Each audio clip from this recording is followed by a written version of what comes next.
Right now, someone is deciding your worth, and it has nothing to do with who you actually are. In the next 10 minutes, I'll show you the invisible war you're losing every single day, and how Machiavelli cracked the code 5 centuries ago. Stop me if this sounds familiar. You walk into a meeting with the best idea in the room. Someone else presents a mediocre version of it. They get promoted, you get forgotten. Or this: you've been loyal to someone for years. They leave you the moment someone more interesting appears. Or this: you work twice as hard as your colleagues. They call you reliable, which is code for invisible. Here's what nobody told you. They're not judging your reality. They're judging your image, and you never learn to control it. Niccolo Machiavelli spent his life studying power, not in books. In the blood-soaked courts of Renaissance Italy, where one wrong move meant exile or death, he watched virtuous men get destroyed. He watched ruthless strategists become legends. And he discovered something that still governs your life today. The world judges you not by truth, but by perception. And perception can be weaponized. This is the law of perception, and every powerful person you've ever seen understands it, whether they admit it or not. Let me prove you're already losing this game. Test 1. The silence test. When you stay quiet in meetings, what do people think? You think I'm being thoughtful. They think they have nothing to contribute. Test 2. The kindness test. When you're always available to help, what do people think? You think I'm building relationships. They think they're desperate for approval. Test 3. The honesty test. When you share your struggles openly, what do people think? You think I'm being authentic. They think they're unstable. See the pattern? Your intention doesn't matter, only their interpretation. And here's the brutal part. You've been trained since childhood to ignore this reality. Your parents said just be yourself. Your teachers said hard work speaks for itself. Your mentors said good people finish first. They lied, not maliciously. They just prepared you for a world that doesn't exist. In the real world, being yourself means being vulnerable. Hard work is invisible unless displayed strategically. Good people finish first only when they look dangerous enough not to cross. Machiavelli wrote, "Men judge generally more by the eye than by the hand, for everyone can see but few can feel." Translation: everyone sees your surface. Almost nobody knows your depth. So if your surface looks weak, you are weak. Not in reality, in the game. And the game is all that matters. Think about your last job interview. Did they hire you because they understood the complexity of your soul? No. They hired you because in 30 minutes you projected competence, confidence, and control. Or you didn't, and someone else got the position. Think about your last relationship. Did they fall for you because they discovered every layer of your character? No. They were attracted to what you displayed in the first few interactions. The mystery, the presence, the projected value. And if you displayed neediness, insecurity, or desperation, they never got to the second date. This is how the world actually works. Not how you wish it worked. Not how it should work in some utopian fantasy. How it works right now, today, in every interaction you have. The people who rise aren't more talented than you. They're not smarter. They're not more deserving. They simply understand that perception is the first battlefield, and they win that battle before the real competition even begins. You're thinking, but that's manipulation. That's fake. That's dishonest. Wrong. It's strategy. And strategy is not the opposite of authenticity. Strategy is the vehicle that allows your authenticity to survive long enough to matter. Without strategy, your authenticity gets crushed. It gets exploited. It gets ignored. Let me show you what I mean. Imagine two people with identical skills applying for the same leadership position. Person A walks in, sits down immediately, fidgets with their phone, speaks quickly, ends sentences with upward inflection like they're asking questions, and over-explains every answer. Person B walks in, pauses before sitting, makes deliberate eye contact, speaks slowly and clearly, ends sentences with downward inflection that sounds like statements, and gives concise answers with comfortable silence afterward. Who gets the job? Person B every single time, not because they're better, because they controlled perception. They understood that the interview starts the moment they appear, that every gesture is data, that silence can project more power than words. This is not about being fake. This is about being strategic with what you reveal and when you reveal it. Machiavelli understood this in the 1500s. He saw that princes who appeared strong kept their thrones even when they were weak inside. Princes who appeared weak lost their thrones even when they were strong inside. The appearance governed the outcome more than the reality.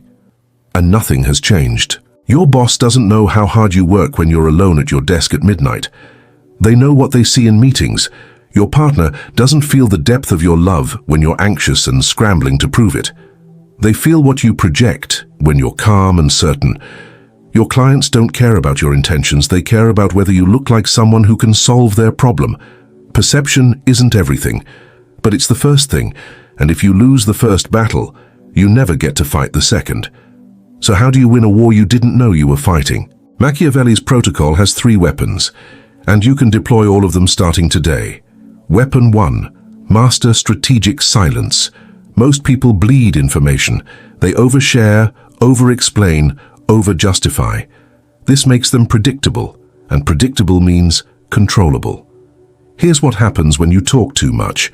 You reveal your insecurities. You show your desperation for approval. You give people the exact words to use against you later. You hand them the map to your weaknesses. Machiavelli's move is this: speak 50% less than you currently do, but when you speak, make it surgical. Let me give you an example. Weak communication sounds like this. I think maybe we could possibly try this approach if everyone agrees, and if it doesn't cause too many problems and we have time. Strong communication sounds like this. Here's what we're doing. Pause. Thoughts? The difference? The first seeks permission. The second assumes authority. You're not asking if you're allowed to lead. You're leading and inviting feedback. The perception shift is massive. Here's your 24-hour mission. In every conversation today, pause 3 seconds before responding. Not 2, not 5, 3. Long enough to show your thinking, short enough to maintain control. Watch what happens. People lean in. They wait for your words.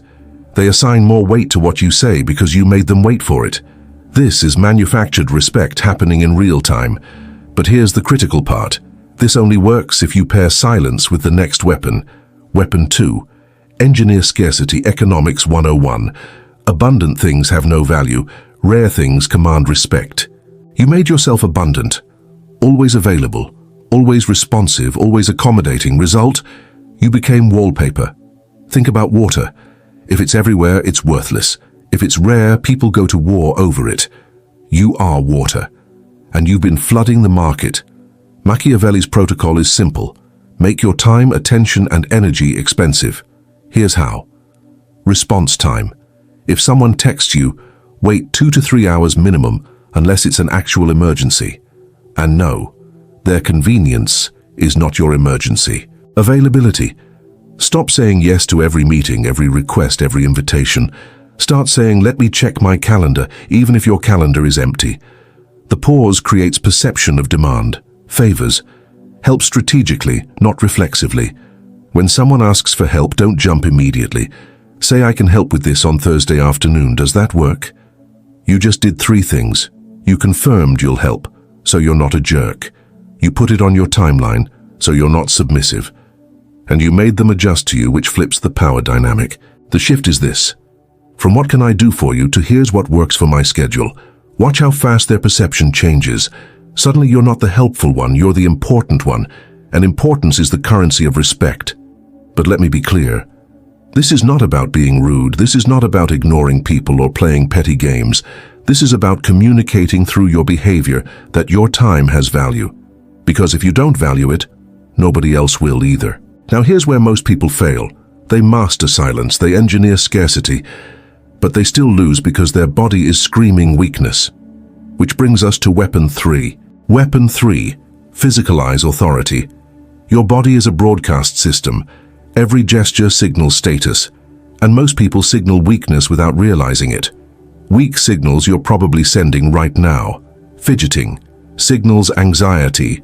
Rapid nodding signals submission. Upward inflection at the end of sentences signals uncertainty. Looking down first when someone enters the room signals lower status. You think these are tiny things. They're not. They're the difference between being respected and being dismissed. Machiavelli didn't write about body language because the science didn't exist yet, but he wrote about presence, about how a prince must appear formidable even when he feels uncertain, about how the display of power is inseparable from the possession of power. Here's the protocol. Stillness equals power. Move with purpose only. Random movement is nervous energy. Purposeful movement is controlled energy. Slow speech equals confidence. Fast speech equals nervousness. When you rush your words, you signal that you're afraid of being interrupted. When you slow down, you signal that you expect to be heard. Sustained eye contact equals dominance, but here's the key. You break it first. If you look away first, you lose. If you hold too long, you're aggressive. The move is this. Hold eye contact until you make your point. Then break it deliberately, not nervously. You're not retreating, you're releasing them. Take up space equals territorial authority. Don't make yourself small. Don't cross your arms. Don't hunch. Sit back. Spread out. Own the chair.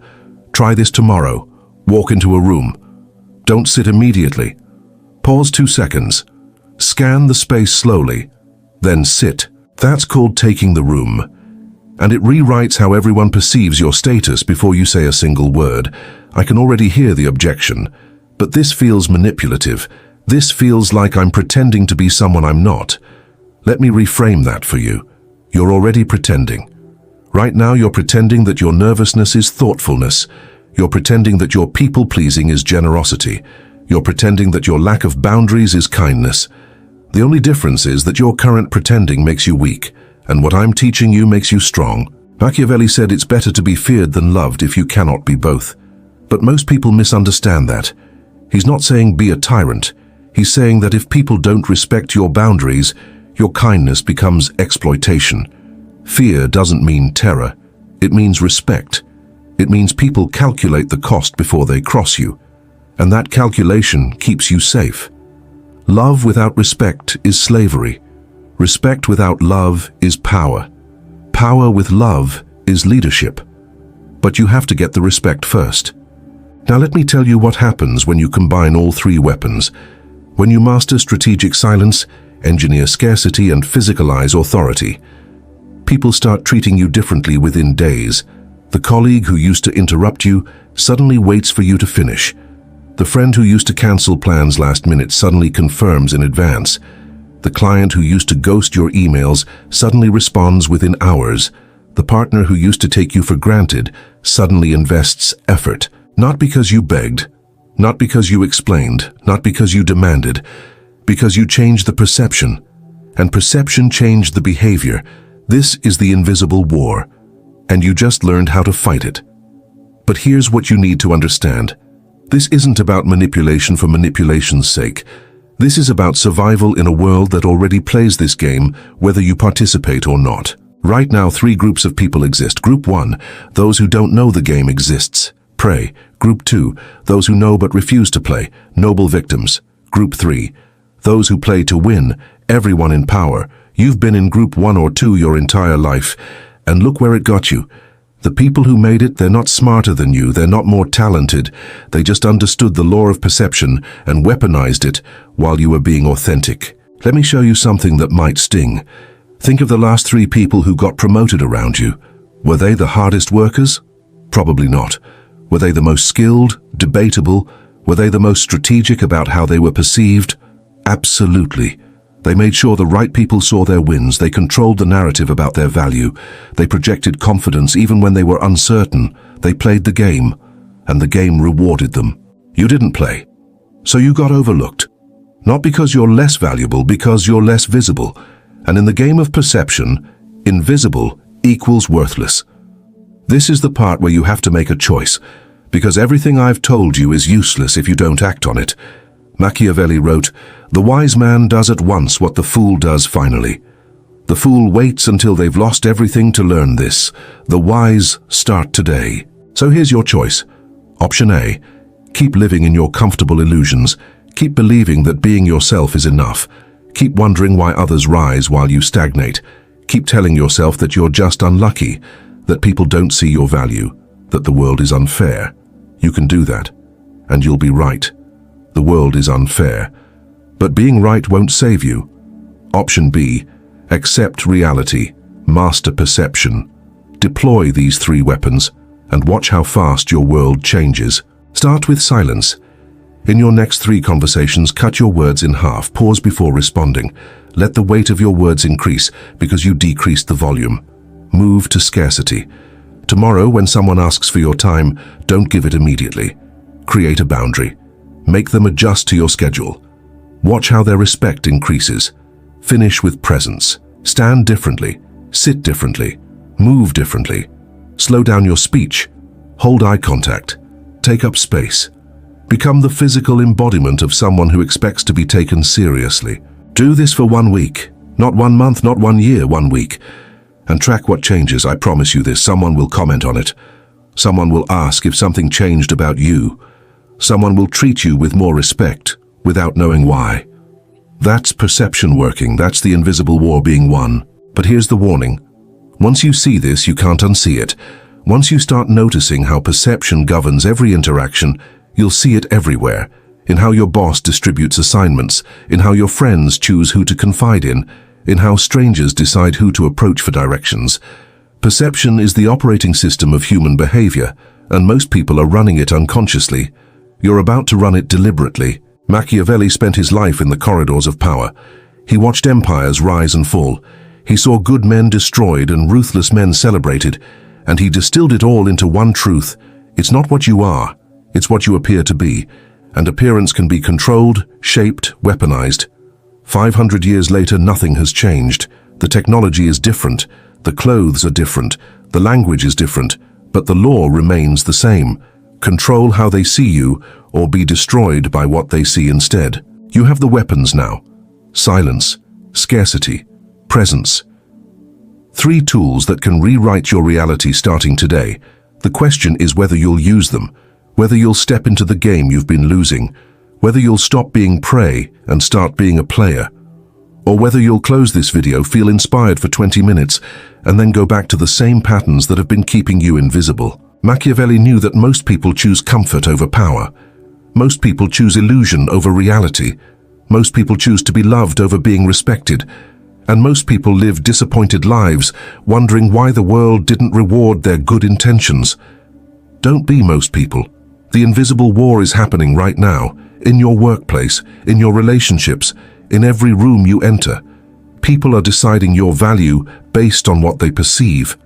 And what they perceive is entirely within your control. You just have to be willing to control it. So here's what happens next. If this landed for you, if you felt that recognition in your chest, if you saw yourself in the patterns I described, then you do 3 things. 1. You pick 1 weapon, just 1. Silence, scarcity, or presence. You pick the one that feels most urgent, the one where you've been bleeding the most power. 2. You deploy it in the next 24 hours, not next week, not when you feel ready. Tomorrow, in your next interaction, you practice it like your reputation depends on it, because it does. 3. You come back and tell me what happened. Comment 1 word. Perceived. That's it. That's your declaration that you're stepping into the game. And if you want the next protocol, the next weapon, the next level of this, you subscribe. Because this channel is built for people who are done being invisible, done being overlooked, done being outmaneuvered by people who aren't even smarter than them. This is the Machiavelli protocol. And it's just beginning. They will judge you anyway. Make sure they judge you as dangerous. Now go win the invisible war.